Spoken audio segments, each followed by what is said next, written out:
زما ابرار نوم دی د ډوډیر ویلیج کونسل سره تعلق ساتم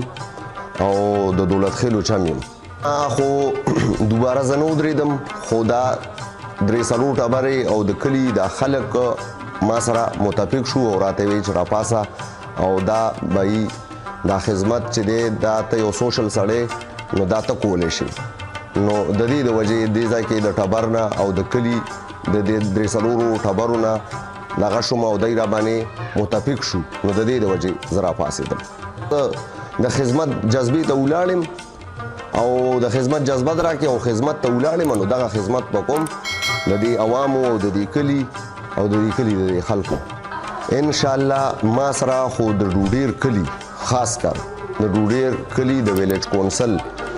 د بانډو والا هم زه ډېر شکرګزار یم او دا د کلي دا څلور محلې چې کومې دي دا غټې غټې څلور پنځه ټبرې چې کومې دي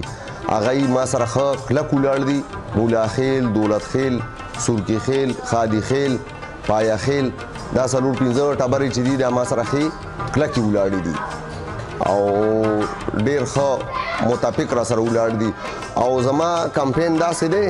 چې مال هغه منډې وایي مالا د دې ټبرو دا خلک منډې وایي زه د دې ډېر زیات مشکور یم چې مالا هغه منډې تړلې وایي نو مسایل خو ډېر دي اوس خو مونږه لکه ما د ډېر عمر نه زه یو سوشل سړی یم د ANP دور نه راواخلې در نن دوره پورې ما ډېر خدمات کړي دي هغه د سیاسي پارټو سره مې وابستګي وه د هغې پوجه مې کړي دي په دې کلي کې ما ډېر زیات کارونه کړي دي سکولونه مې جوړ کړي دي او اوس هم لکه دا لارې کوڅې مې ډېرې زیاتې کړي دي اوس په هم انشاءالله دغه د دې کلي د ګیس مسلې چې کومې دي د لارو کوڅو مسلې چې کومې دي دلته کې زموږ د دې چم د محلو نو هغه به انشاءالله کوم دا میسج ورکوم چې دا خو به مونږه انشاءالله ډېر په پورامن طریقه کوو دا زموږ کلی دی او بیا زه د ډوډیر